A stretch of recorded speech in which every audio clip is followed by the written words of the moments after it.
there's kind of those two massive extremes, and I think we'll be living in the middle of those two extremes here in the next, I don't know, 100 years or something. I don't know. I'm no expert, but I wouldn't be surprised. Gotcha. Very interesting, man. We got to do this again sometime. Yeah, for sure. We got to do this again. I don't know how we ended up on AI robots. From personal development, yeah. Welcome, everybody. I am here with the one and only Dr. Robert Tinajero. How you doing, brother? I'm doing great. Thanks for having me. Thank you for coming. Of course. So the show is about personal development and problem solving. You were a professor of mine at Paul Quinn, where I attended undergrad. And one of the things that was profound for me at the time was I have never met another Hispanic man with a PhD. And to not only that, but working at a black school, at a historically black college university. How important is representation in those spaces when it matters most? Yeah, I think representation is huge. First off, thanks for having me. It's great to connect with you again. I really appreciate you having me here today. But yeah, representation is important in all sorts of spaces, right? And usually, a lot of times people will think of representation in like pop culture, which is very important. So thinking of representation in like movies and TV shows and music and things like that. But in academia, it's extremely important, right? To see people that are like you, that are similar to you, and it lets you know that the path you're on, you're not alone. And I know that when I was going to school, it was really important to see, and it's interesting because like culture and race matter. So it's interesting to see, it was important for me to see professors and teachers that were Latino, but it's also like a mindset to see people that care about who you are and your experiences.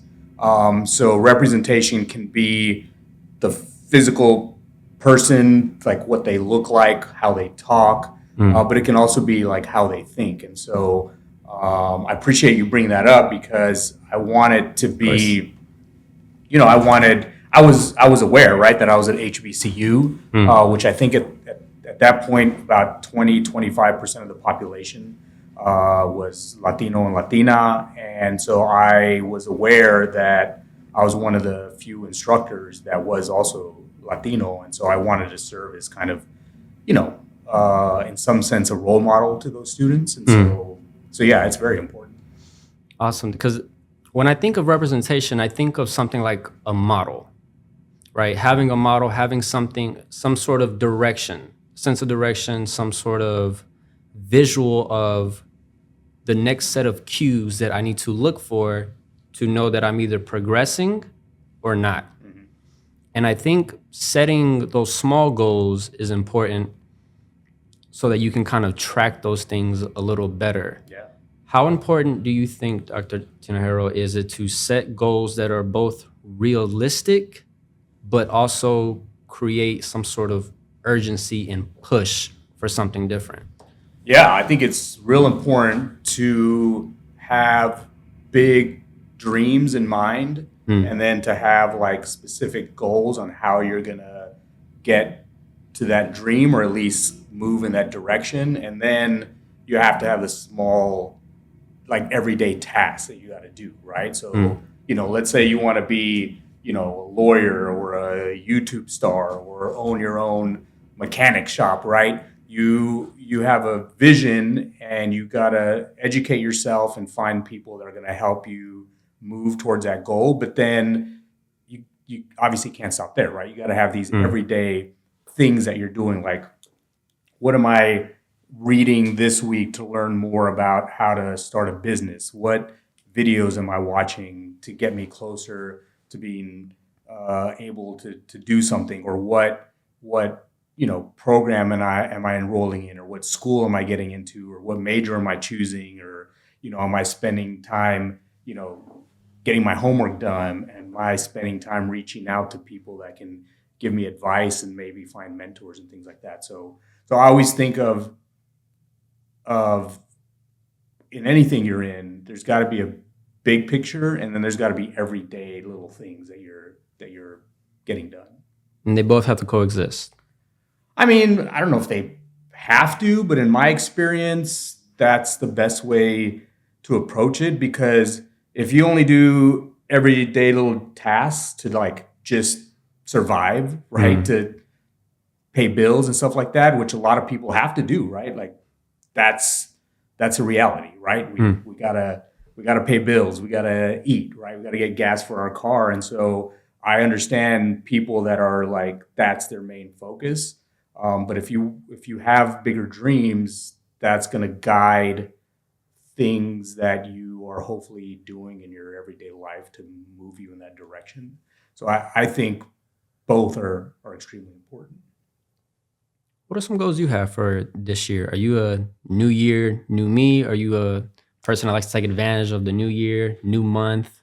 I never have like a resolution, but I always have things and projects that I am thinking of and I know I want to get to at some point. And so something I want to accomplish this year that started last year is, right now I'm a full-time professor and I love it. Like I never want to leave doing that, but I've always wanted to do some like consulting on the side where I'm giving like workshops either to like high school students or high school mainly English teachers, or doing like keynote talks, or giving presentations to organizations. And so anyway, so I hired a small like consulting business to help me like kind of create a brand and like start reaching out to school districts and developing workshops. And so this coming year, I'm hoping to start implementing and doing some of those like actual workshops. And then besides that, just, be a good dad and be a good husband and like try to be present with my family. And I don't know, and then you got to think about your physical self. So, Of course, staying in shape and, to. and so just try to be consistent with some of that stuff while still having in the work world that goal of like growing the consulting business on the side. Sounds like a lot you're having to balance with fatherhood, marriage, work, your own personal endeavors. Yeah. What method do you use to kind of balance and kind of attack each section? I think, I don't know exactly where it came from. I'm sure it's a lot from my parents and seeing them work hard, but I always take the attitude of I want to do everything and I want to do it well, right? And it's a good one. Yeah, and by everything doesn't mean I'm trying to do a million things, but I want to be really good at work. I want to be a really good dad. I want to be a really good husband. I want to try to be a good person and do some good things. I want to like have creative projects that I'm focusing on. And so it's just being aware of, hey, maybe I'm spending a little too much time in this one area. What am I not doing in this other area? Do I need to spend a little more time there? And so for me, a big thing is just always having this big picture, this like meta awareness of where you are in life.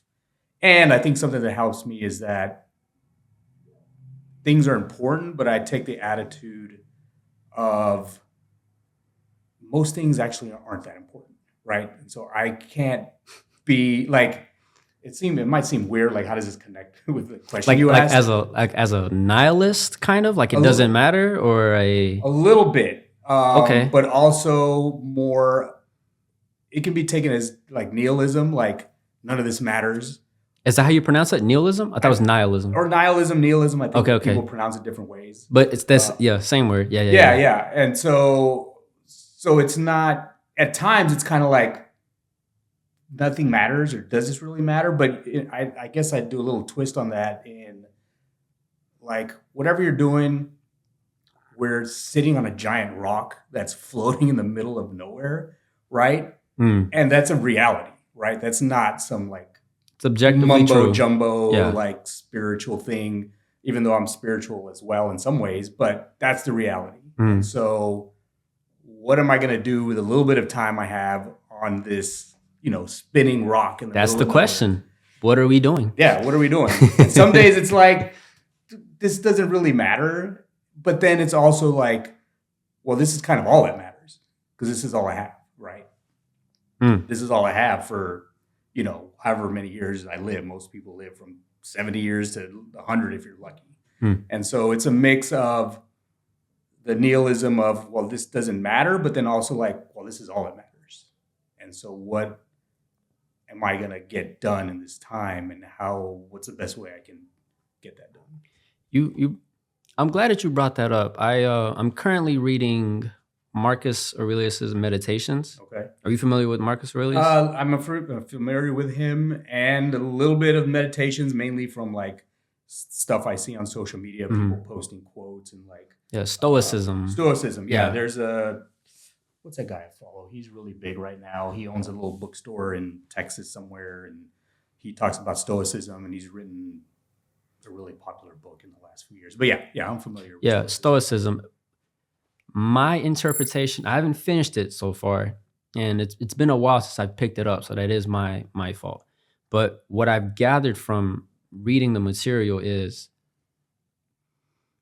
it's a little bit of that nihilism where in the grand scheme of things, that bigger picture view you were talking about, the things that we place value in are really, it's not worth it. Like we're all going to die. We're all going to pass. There's going to be maybe 1,000 years even after humans are gone, that the earth will still be here. There's a fine line between not almost like as nothing matters, but in the concept of it not mattering is the very thing that gives it value. Yeah. If that makes sense. Yeah. And I guess for me, I'm fine living or thinking about that contradiction. Like, does nothing matter? Possibly. Does it 100% totally matter every second of our life? Possibly. And I can live with those contradictions in my mind to be fine. Well, I think it's a deeper sense of gratitude. I think it's a deeper sense of, I noticed that whenever I'm celebrating and I'm with my people, I have a moment where I'm observing and I'm noticing that we're having a moment. But by me observing the moment, I've now placed myself outside of the moment. Yeah. So when you mentioned one of the things earlier about being present, I think being present is one thing we are currently kind of lacking in terms of where human civilization is now with the relationship with technology and our healthcare. We have the benefit of thinking about retirement 20, 30 years from now. Yeah. Back then when we were living in trees and jungles and fighting off beasts, we were just worried about, our main concern was food for tonight and not getting eaten. Well, what's interesting is you say, well, back then, but that's still the reality this very day for millions of people. Well, we still have right? to, we still have to eat. There's still those obstacles. There's still friction between the human body and what it needs to actually survive and thrive on this rock that's floating in nothing. But kind of coming back to the focal point of nihilism, or stoicism rather, I found it to be, it's a deeper sense of gratitude to have towards the small details in life. There's a scene in Gladiator where it's opening up and I think he's looking at a bird, if I'm not mistaken. A bird or a flower? The new Gladiator or the first one? The first one. Okay. I haven't seen the second one yet. With Denzel. I would like to. No, the first one with I forget his name. Yeah, I forget his name too. But it's I haven't seen it in so long. But good movie. Yeah, it's great. Great movie. But in there, there's a small scene where they're in the midst of battle. They're fighting. There's war. There's cries, screams, death everywhere, explosions. And he has a moment where he's looking at a bird or a flower and just appreciates it. Yeah. In the midst of that chaos. Yeah. And I think, kind of to your point, finding some kind of order within the chaos is kind of the balance between, losing our mind with there's so much stuff to think about, and then being present in the moment with and that's a the huge real-time concept focal in point.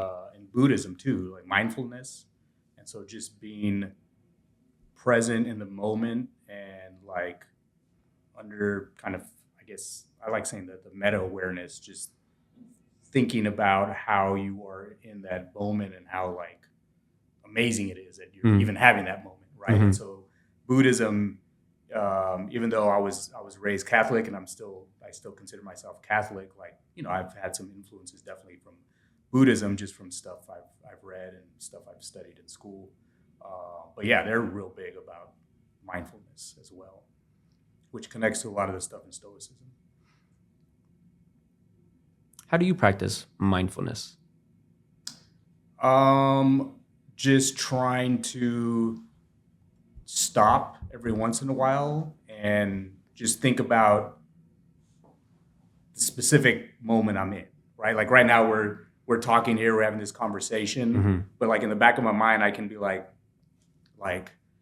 once again, we're on this rock in the middle of space and I'm sitting here in a chair and I'm alive and like I have to breathe in oxygen and like, so it's a little harder to be mindful when you're like in the middle of something like this, like a conversation. But like sometimes when I'm just like driving or sitting in my office, like I try to remember once in a while, okay, like let me just stop and breathe and think about like I'm alive in this moment.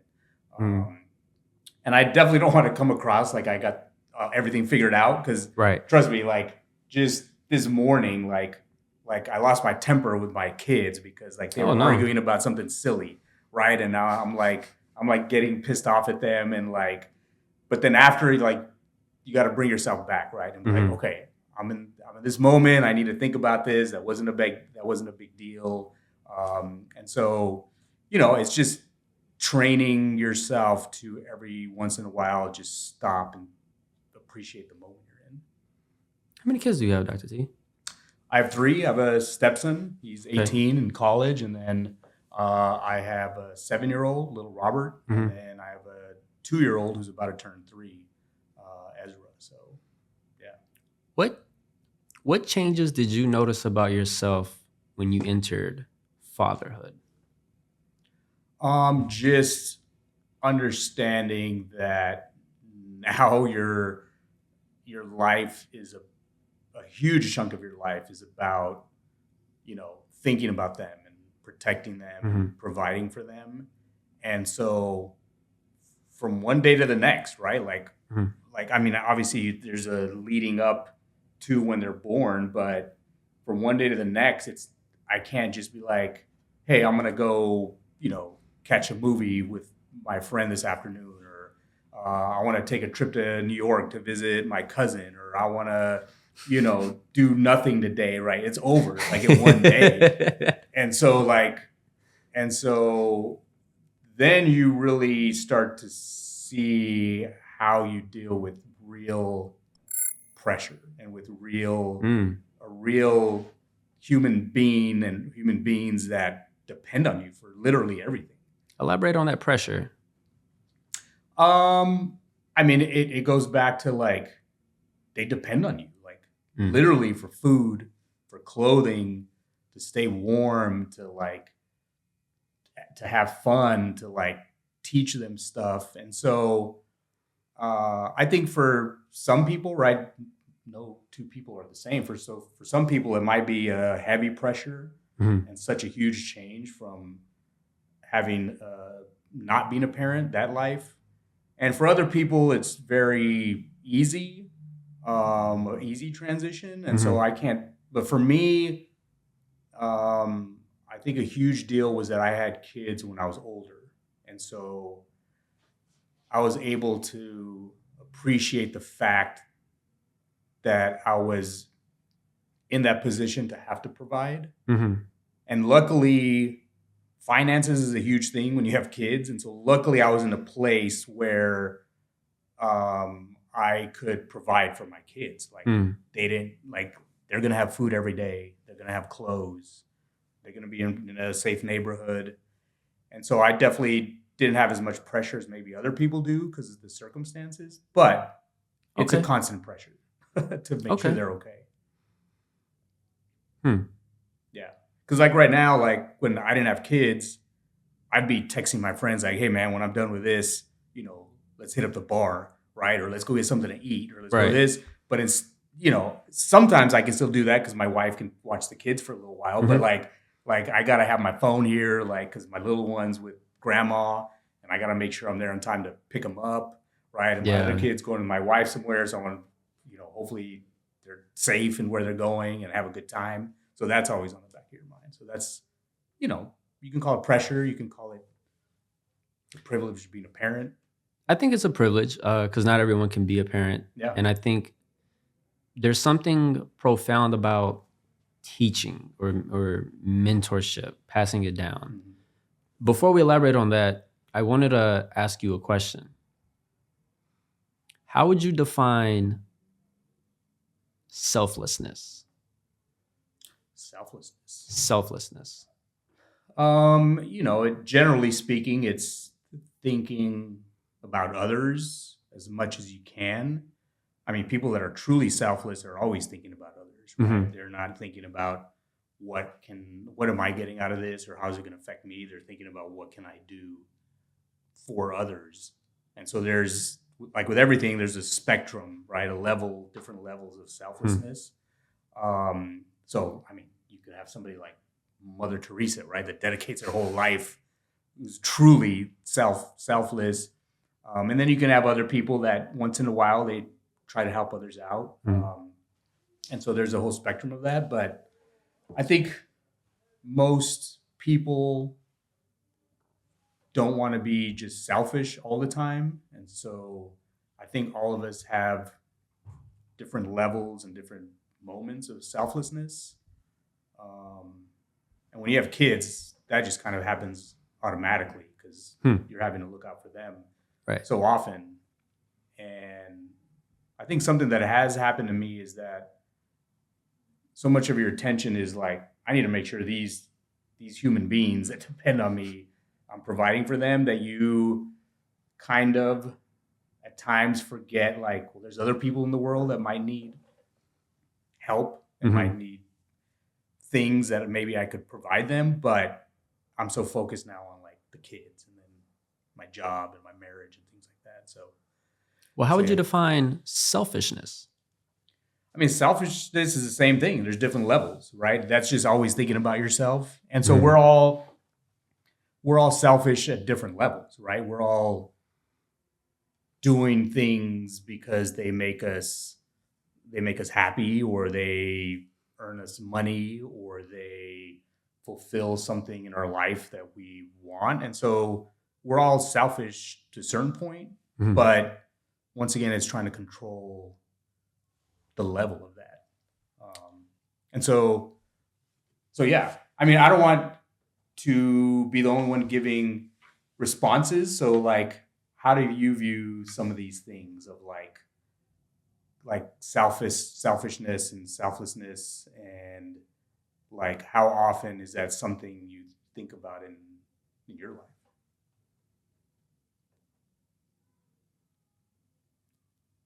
I think they're the same thing. Okay. How's that? I had a better packaged way to describe it when I was talking to a friend at her graduation. But the way I can describe it is, for instance, you're a father.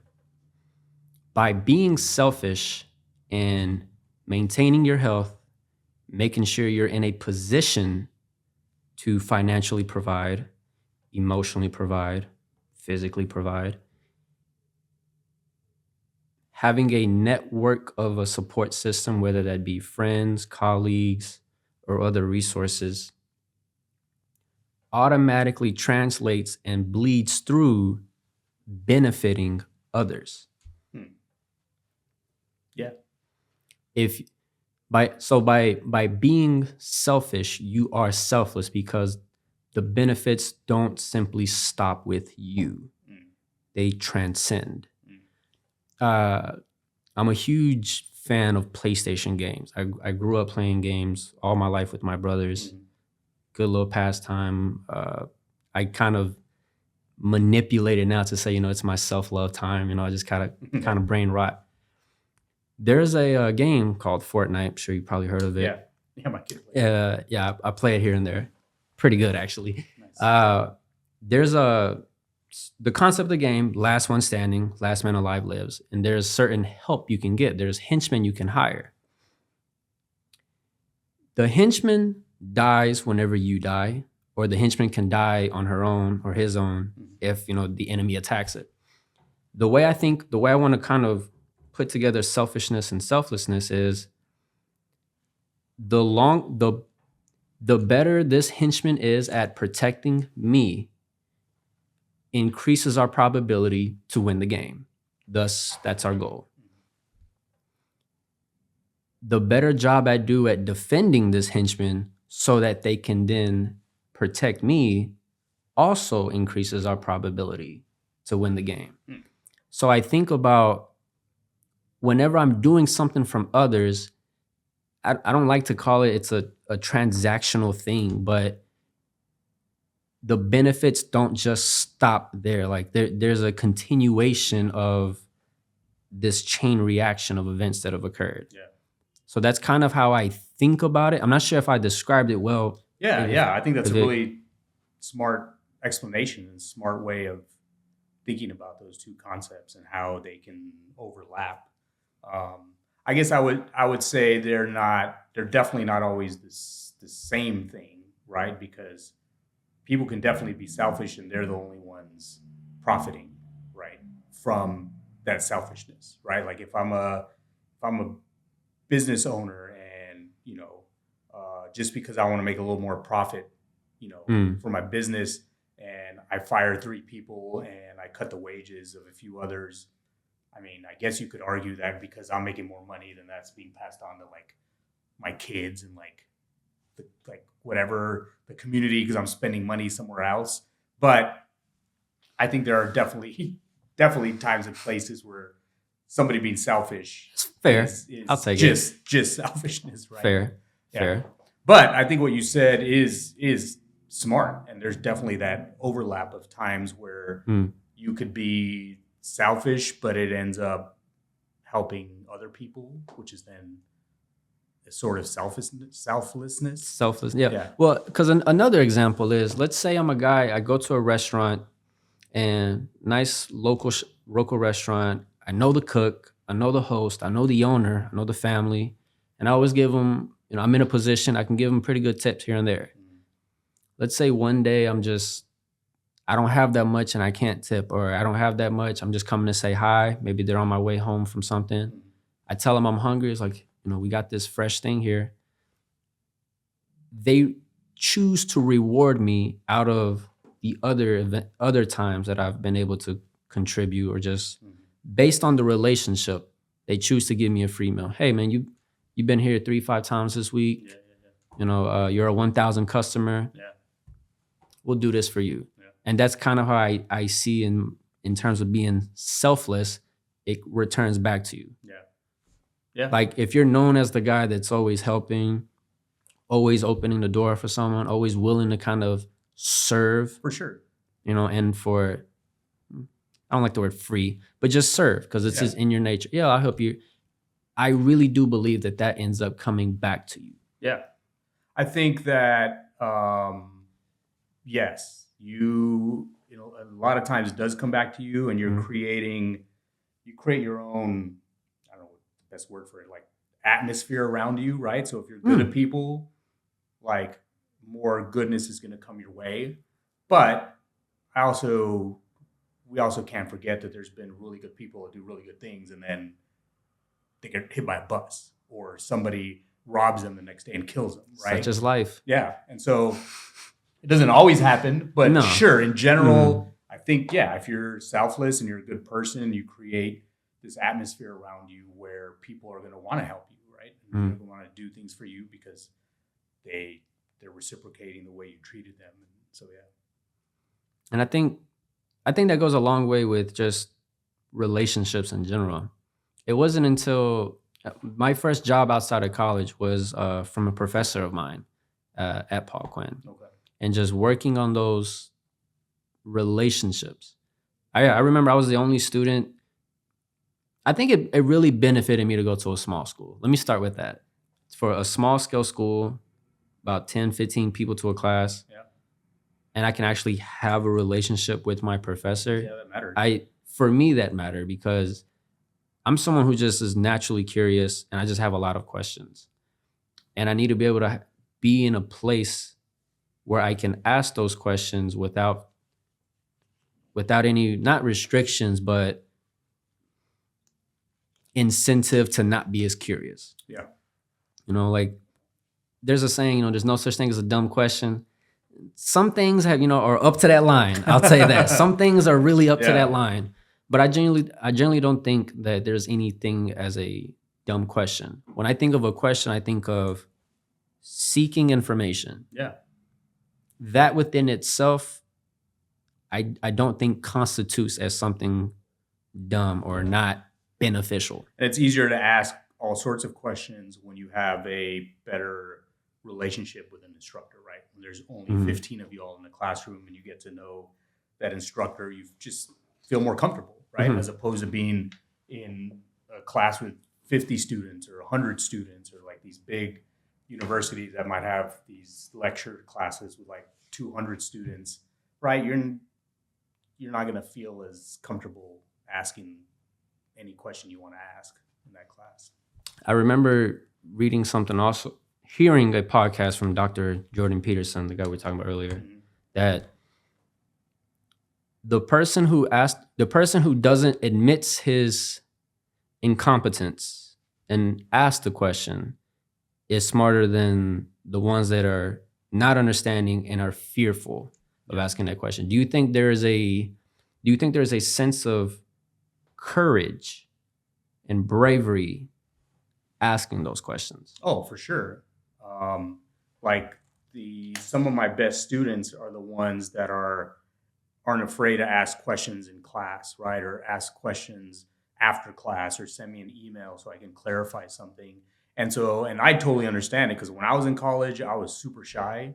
And like I would have questions in my mind, but I'm thinking in class, like, is this question going to sound dumb? Or like, is a professor going to think I didn't do the reading? Or, what are people going to think about me if I ask this question? And so I wasn't usually like brave enough to just ask the question, or even just stay after class and ask the professor to clarify something. I was just afraid to do that. And so I see that in a lot of my students, that they like just walking past them on campus. Like some of them are like, hey, Dr. T or whatever. And we talk, but others, like, they don't want to make eye contact, right? Because they're just kind of shy, and they're like, they don't know how to deal with it. So it does take some courage to break out of your box and ask the questions and just then learn. What advice would you give young men that are wanting to elevate themselves? Well, I'm biased because I come from the world of education. And so I always think just learn more. I think having a structure where you have like experts in fields teaching you and guiding you, which we call a college or university, is very beneficial. But if you can find those teachers and mentors in other places, then go there. And more, right? Like, we can just jump online, right, and learn all sorts of stuff. But then you're having to think about how valid are these sources and things like that. So I would say that it's still very useful to have a structured education, whether that's a college, a university, a community college, something that teaches you a skill, like you learn about plumbing, right, or HVAC, right? You can jump on YouTube and learn stuff, but having an actual expert teach you that. So I would say think about the things you want to accomplish in life, and think about like in years, like in terms of like 10 years, right? You obviously you want to have short-term goals, but think about what would make me happy to be doing in like 10 years, and then work in reverse and say, let me reach out, let me find a program or a certificate or a college or university that's going to help me get there, or reach out to people that are living the life I want and get advice. Because once again, we can find tons of information, right? Jump on YouTube, jump on Google, jump on ChatGPT, right? Get all this information, which is good too. But like talking to actual people that are doing the things that you want to do, like don't be afraid to send them an email or a DM and be like, give me some advice. How do I get to where you are? So that's one piece of advice I would give young people. Seeking mentorship. For sure. And well, the umbrella is education. Seeking more information. Yes. Seeking more information.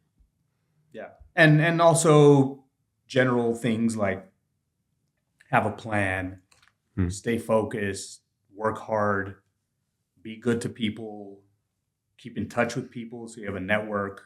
Like all those things matter too. You've asked a question earlier. One of the things you said you wanted to discuss on this was ways we have evolved as men as we get older. Yeah. Let's experiment. How do you want to navigate through that? Just kind of go back and forth on a difference we've noticed, or? I think that when you told me what you wanted to kind of cover in this episode, that's one of the questions I thought of because, right, I'm older than you, and so I've had like kind of more experiences in life. But you're also not, you're not a teenager anymore, right? So you've also, sadly, you've also done a lot of growing, I assume, in the last like 10 years, right? And so I was just interested because every person has their own stories or ways that they've evolved as people or as parents or as thinkers or as workers or whatever. And so I was just interested in what your experience has been and how you think you've grown just in the last 10 years or last 20 years from. Definitely my appreciation for health. Yeah. In the last, and a lot of things have kind of, my whole life changed. I mean, one, after COVID, but just post college, everything after college thrown into the real world. I see why college was the safety net that it was, especially as someone who can live on campus and be around peers that are similar age to them. But yes, my appreciation for health. My mother had thyroid cancer a couple years ago, and we had to undergo surgery for that. My father has really bad arthritis in his wrist. My dog freaking passed away from cancer, a year and some change ago. My brother has been coming on some on and off injuries, and it's affecting, his career in the UFC. And just kind of noticing the fragile nature of the human body. For sure. We need, you don't think you need a wrist for everyday tasks until you need to brush your teeth, go to the bathroom and wipe yourself. Like it's the small things like that. And anytime somebody asks me or anybody greets me in the morning, how you doing today? It may come off disingenuous because I say it every day, but I genuinely mean it. I'm thankful that I woke up this morning. Yeah. Like another day not promised, and I'm here. Yeah. What am I going to do next? Yeah. And then, health is huge. And waking up, and when you are fully healthy, being aware and thankful of that too, right? Because like you said, a lot of health changes come with age. Sometimes I have to remind myself that there's, 8-year-olds dealing with cancer and things like that too. But yes, that's a huge thing, right? Because, up until I was like 30, I really never thought about health.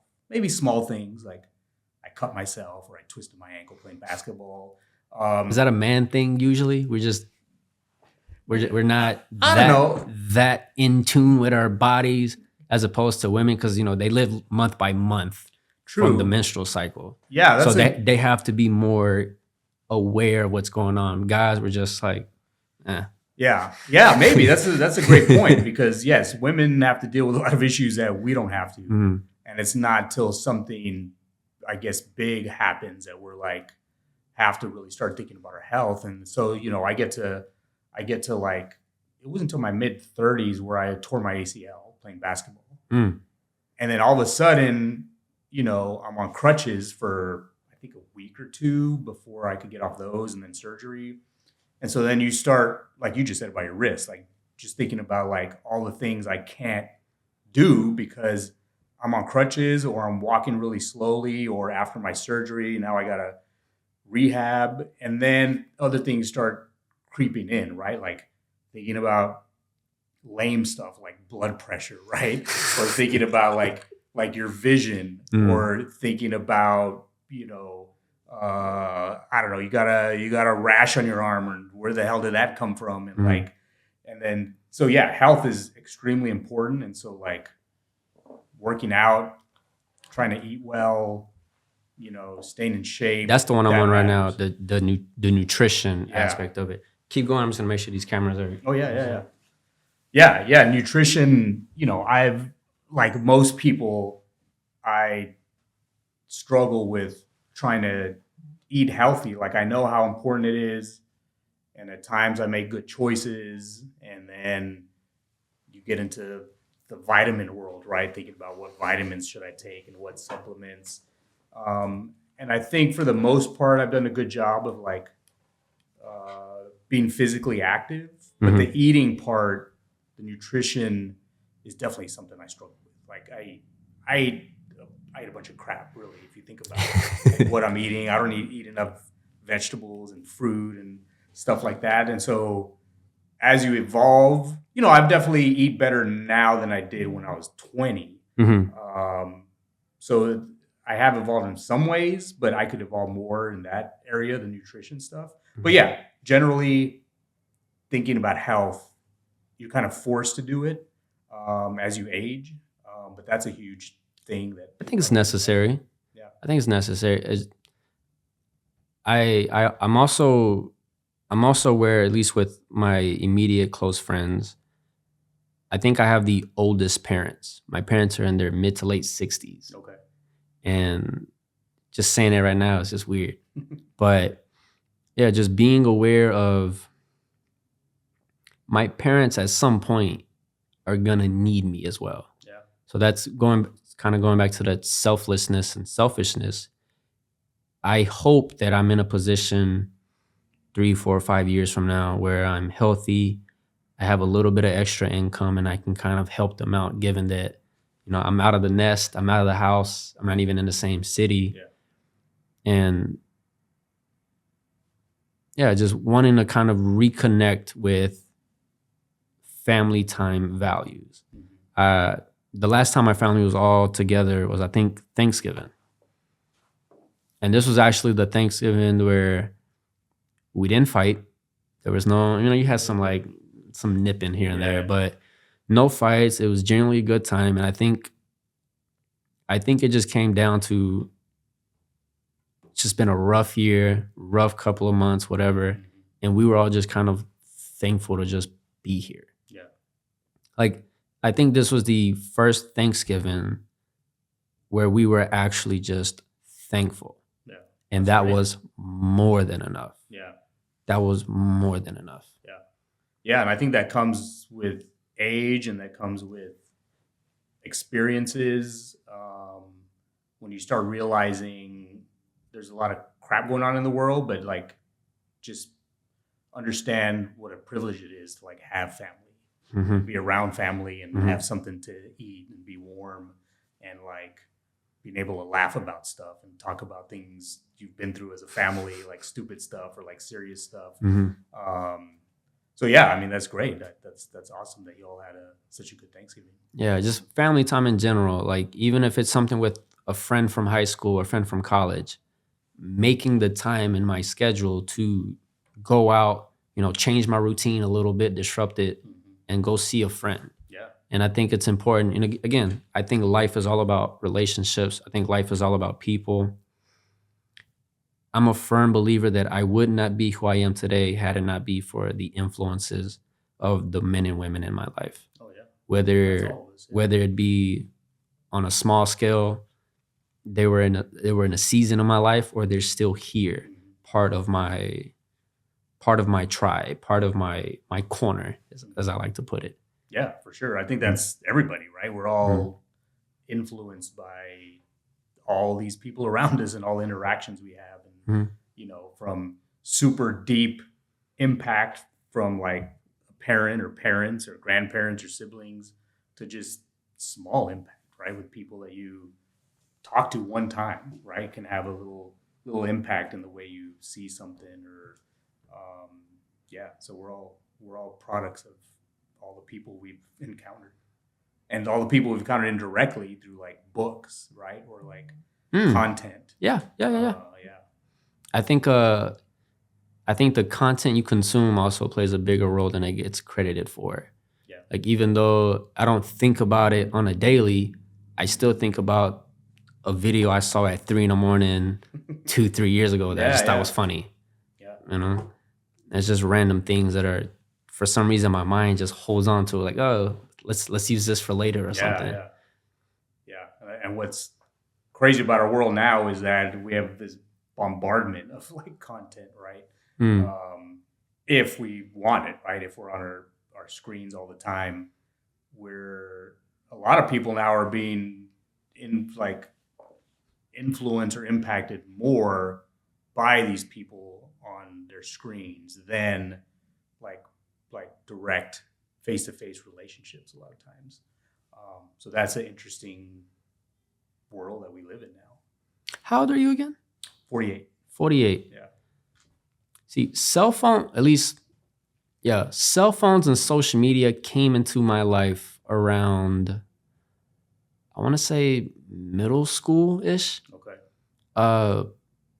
Social media was not a thing for you in high school or college, right? Not at Yeah. all, yeah. I'm thinking about, I also have to remember I'm looking, a lot of times I'm on the outside looking in. As unbiased as I attempt to be, I know I'm gonna fail because I'm coming from a limited frame of reference. I'm coming from a specific angle. I don't know what it's like growing up in elementary school, being able to use my phone, an iPhone, and connect with thousands of people and kind of create the hierarchies in there. Yeah. Like, we had the popular kids in school, and if you were popular in school, you were just popular. Yeah. Because that's everybody we knew. Yeah. And we're going to see them on the daily. If you like the girl, she's the cutest girl in class, whatever, that was the cutest girl you ever saw. Yeah. I can't imagine what it's like being exposed to so much at such a young age and not knowing how to properly place value in different things. Yeah. It's wild because, at my age, I grew up no cell phones, right? I guess cell phones were just they're huge cell phones, like really rich people might have had, but like cell phone wasn't even something we thought about, right? Always landline, right? And then I get to college, and the big thing is this new thing called the internet, right? So just getting on chat rooms and being able to chat with somebody in another city or across the world was like mind blowing, right? And then we get into, everybody has like a flip phone, right? So you can call or start texting people. And then, obviously we get into iPhones and FaceTime and social media and all this stuff. So I've kind of lived through the time period of where there was no cell phones and no social media to now I got to worry about my son being on Fortnite or Roblox and who is he interacting with online, right? And like the world that they're gonna live in. So, and it's crazy, right? Because you're not that old, but when I compare you to a 7-year-old, you didn't grow up with all the things they're gonna have to grow up with. No. And so it's crazy. I think it's even crazier now because of the speed at which technology is advancing. What's the relationship you have with technology, and the way it's used now? Let's just use today, January. What's today's date? 25th. Yeah. 2025. What is your relationship with technology? I guess there's like my work teaching technology, which is still basic stuff. Like I use a computer, I send emails, I create pretty basic documents, I create slide presentations. But I try to keep up. Like if we're talking about the technology that I use personally, like, I got my iPhone, I got my social media apps, right? I'm on TikTok way too much. I'm on Instagram a little bit, Facebook, like I'm rarely on there, but I still jump on there to see what family and friends are up to. But as an instructor, someone that teaches like English and rhetoric, like I've had to, not only had to, but I want to keep up with some of the technology. So like I'm starting to learn about AI and like ChatGPT and how can I teach my students to use it ethically, and learning about different apps and websites. So I'm not like super tech savvy, but I keep up with a lot of things that are coming out, and I at least am aware of a lot of the things that are happening. And ironically, is on TikTok is where I learn about a lot of these things, right? So I'm learning like how to do all these things in ChatGPT because I follow somebody that's an AI expert, right? I'm learning about this app because somebody talked about it. Or I'm learning about this website or tool because somebody's talking about it on this social media app. So yeah, I think at times I'm on my screen too much, but I'm not somebody who's like, oh, these kids' lives is ruined now with all this. Like, I just think because they said the same thing about my generation with just the TV and cable TV. They're like, these kids, their life is ruined. They just sit in front of the TV and watching MTV all day, right? And yeah, it affected us, but I'm fine. Like it came out fine. Yeah, I'm fine. So I think it's just the natural evolution. And so, like, what's your relationship with technology and social media? It has not. I'll start with this. My relationship has not been the same since I watched the documentary The Social Dilemma. I'm pretty sure I saw part of that. That was on Netflix. Yeah.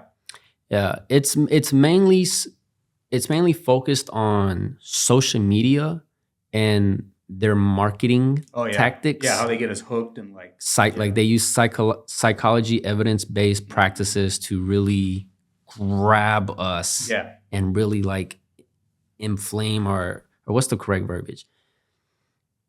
Just dopamine spikes. Yeah. That's all they're going after. And they know how to do it, and they know how to track it, and they know how to repeatedly get the same result. Right now, TikTok has perfected that, right? It's like, and we see, and just the massive influence that these tech companies have.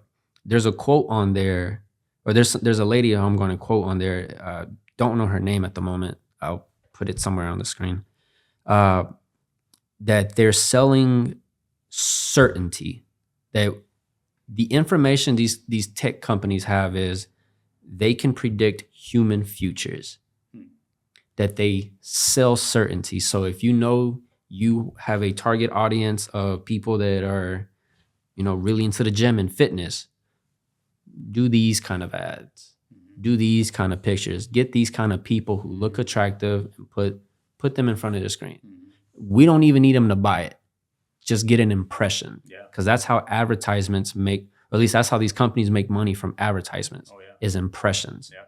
Later on, if they click through and then order, those are different metrics, but they pay these companies, we get these apps for free. We get them for free because we are the product. Yeah. They're just exposing, this information to us. But I think technology is amazing. I think, my whole career field, my whole passion has to do with technology in a way. at the very root of it all, it's storytelling. And this is an art humans have perfected since the dawn of language from humans. Yeah. And anytime I think about, how these old ancient civilizations have thrived before the paper, before the concept of documentation, everything was told from elders and passed on through storytelling. So whenever there was this mighty warrior, somebody told a story about them fighting in battle and how glorious it was, and the rain was falling, they were one with the elements. Like, they really had to tell you what happened, because that's how history was told, was through stories. I like that technology can help me amplify that. If I can do a cool visual, if I can do a cool video, oh wow, that looked really cool. Yeah. If I can, record testimonials from people or have conversations with people, I'm like, oh, that's interesting. I didn't think about that. Being able to use this to kind of tell story in an artistic form, I think is amazing. Yeah. The sides I don't really like or agree with is how dependent we've become on certain things. Like, I remember there was we were wanting to get an Uber ride to somewhere. It was like it was about a 10-minute walk. No, 10-minute drive. But then we weren't getting anything. Like, we weren't finding anything. So then we were just thinking about, well, let's just not go. I was the only one out of the group that said, well, it's only a 20-minute walk. Can we just do that? No, that's 20 minutes. Yeah. And to just see how privileged and entitled we've come to where if we can't be conveniently dropped off someplace, if we can't get close to the parking lot or the front door, let's not even go.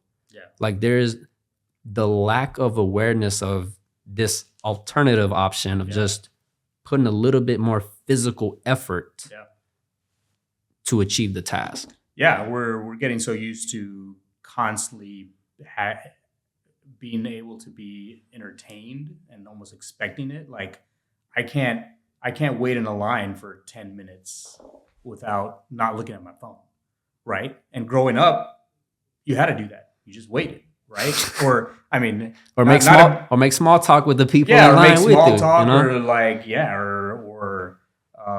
I guess at that point you could be distracted.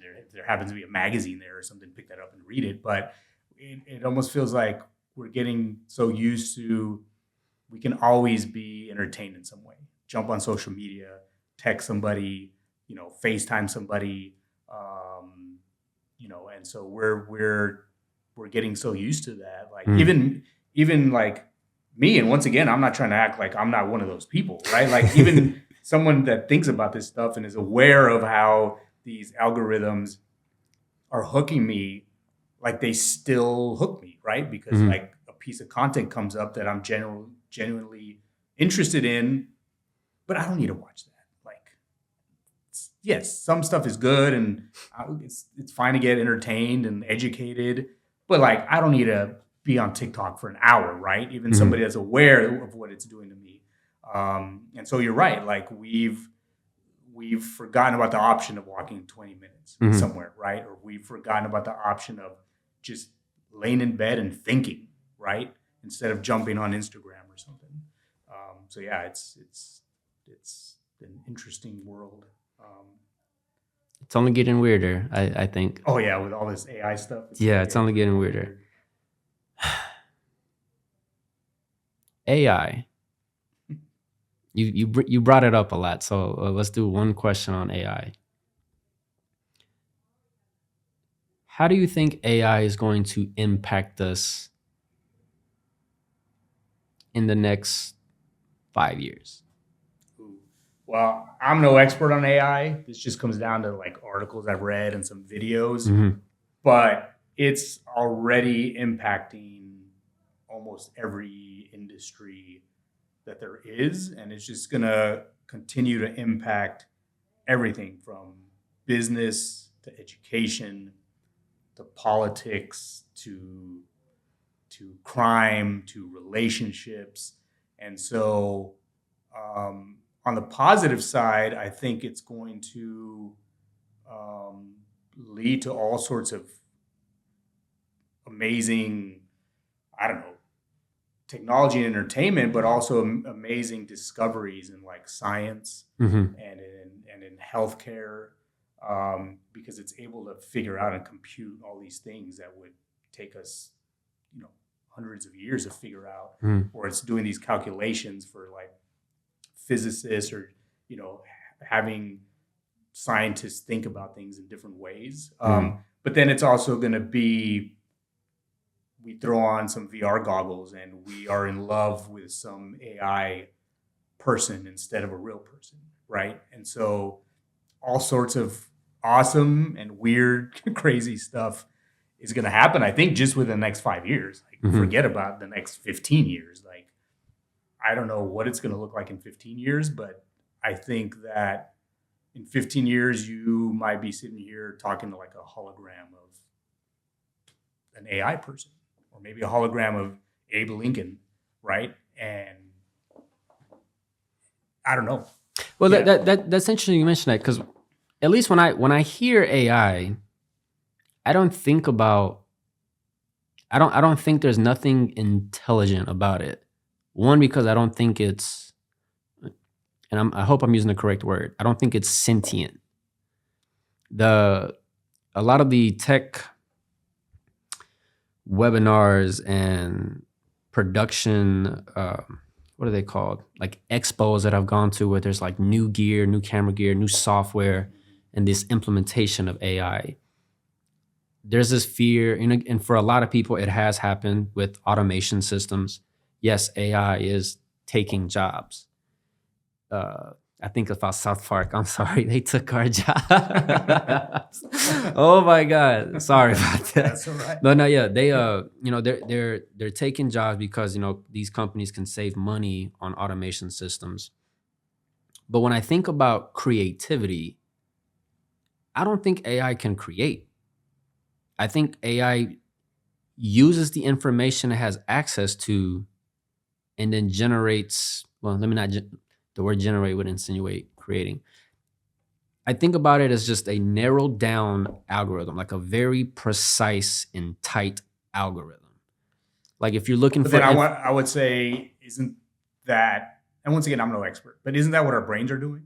Our brains are, you being creative. Like, let's say I tell you to write a poem or a short story, you're only going to be able to write something that your brain is capable of because of the knowledge and experience you've had in your life, which itself is a very narrow Mhm, amount of things that you've learned and been through. mhm.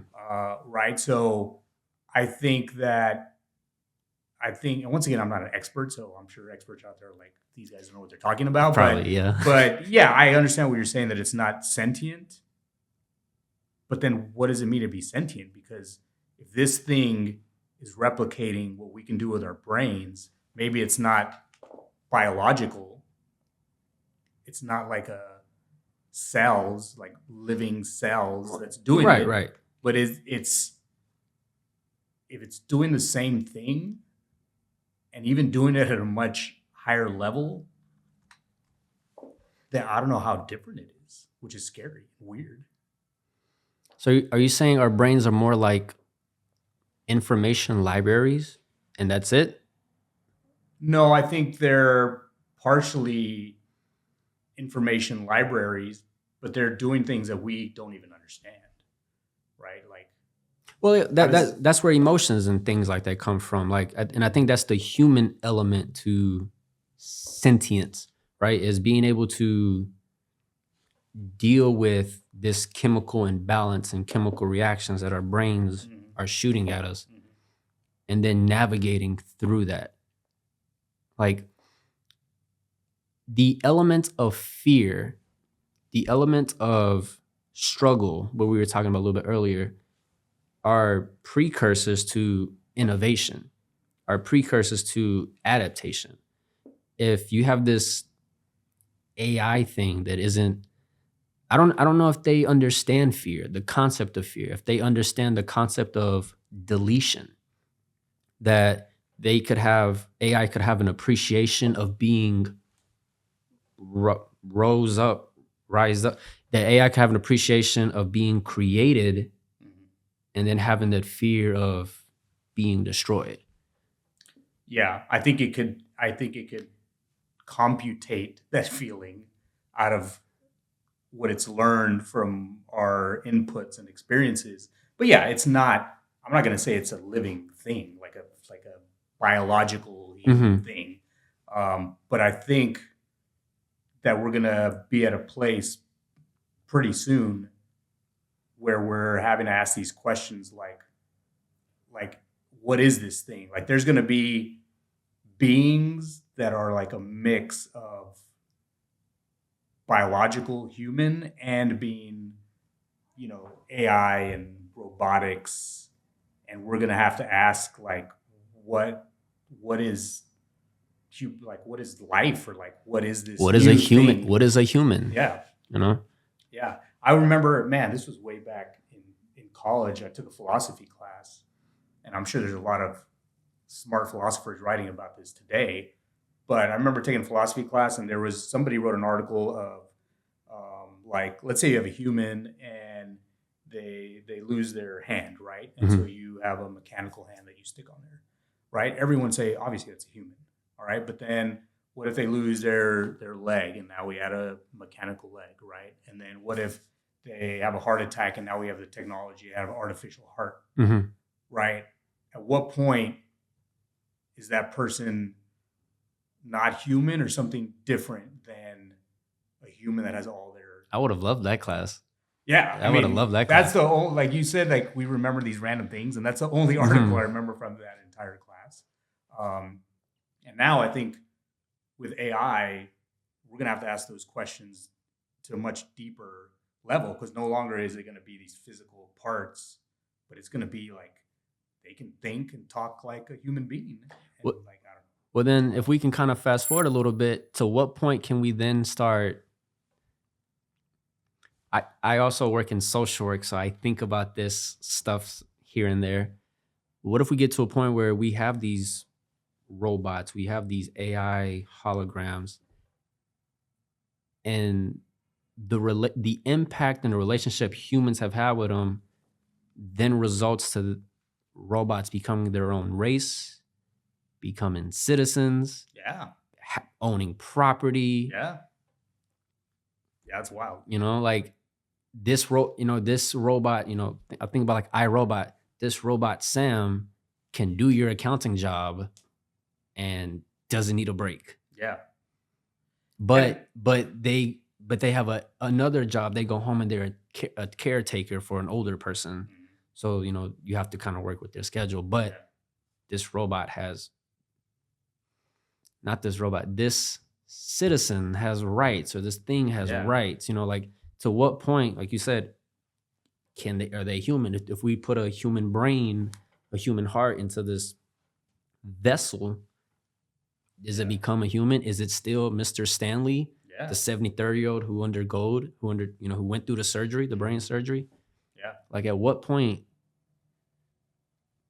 What are we doing with this? Yeah, just like what are we doing? Some with people this? are saying ideally where we can create robots and all sorts of automation that does take humans' jobs, but then like in a utopian world, the robots are doing all the crap that we don't want to do. Like they're doing all the farming and they're paving the roads, and it gives us humans more time to do more human stuff, or quote unquote important things. Like we get to hang out and talk on a podcast instead of like having to like go do all these things that we have to do in the world, right? But on the other hand, kind of the sci-fi extreme is the robots, take over and they don't need us anymore, right? Because they have their own. They're self-aware brains. now. Yeah, they're self-aware, and like they're like, you humans are dumb. You're not efficient. Like we don't need you anymore. So there's kind of those two massive extremes, and I think we'll be living in the middle of those two extremes here in the next 100 years or something. I don't know. I'm no expert, but I wouldn't be surprised. Gotcha. Very interesting, man. We got to do this again sometime. Yeah, for sure. We got to do this again. I don't know how we ended up on AI robots. From personal development, yeah. Last question. What's one thing you've done that's changed your life? One thing I've done has changed my life. I mean, there's a lot of things I've done that have had like a huge impact on my life. It can be small or big. I mean, I'll have to say two things. One is getting an education, and I went all the way to get my PhD, and that has changed my life because I get to have a job I love, and that has had a massive impact on who I am. And the second one is having kids. Right? That defines a massive portion of who I am now. So I would say those two things. How important is being a father? I know we've kind of touched on it a little bit. How important is it for you to be a husband and father? It's extremely important, right? We can go back to the selfless and selfish thing. Like selflessly, I have to be there for my kids, like for their basic existence, but also for like bigger things, like thinking about the world and like how are you going to exist in this world, and also being a husband, being selfless in like doing things for your spouse and thinking about them, but then also selfish in ways because I've lived both the single no kid life, and I'm living the married have kids life, and so I'm at an age and a point to where I want to have those people, right? Those people are like integral to like who I am, right? If I had to go back to being single, and especially like not being a dad after having done it, I'd be like, damn, like this is not the same as like having these kids in my life, right? So yeah. Awesome. I guess we can end by you answering that question. Like, what's a huge thing that you've done or something that's had a big impact in your life? Having moments of reflection. I know it's taught to not really look back when you're progressing or moving forward in life, but I think it's important to have some sort of indicator that demonstrates that progression. We were talking about earlier about small goals. Having points of reflection, they kind of add incentive for me to do more, get off my butt, stop being lazy, go work out. But they also give me moments of gratitude that I've come this far. I was able to overcome this. I achieved these things.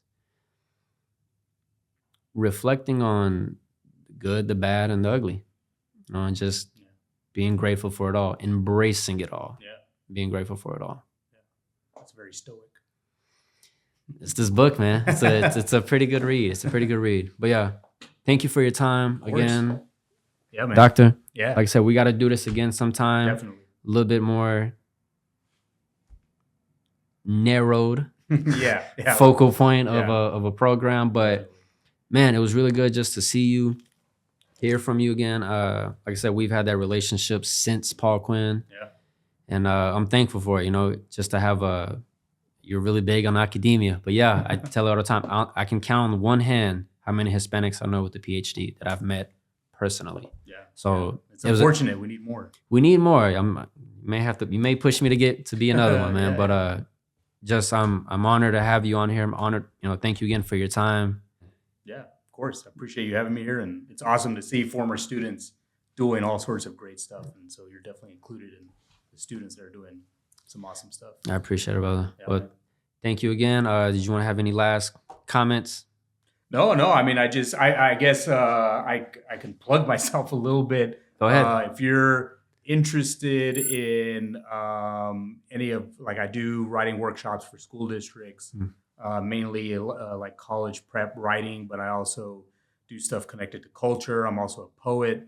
So you can check out my website, drroberttinajero.com, to check out that stuff. But I appreciate if you're watching this, listening to this, giving us your time. I really appreciate that.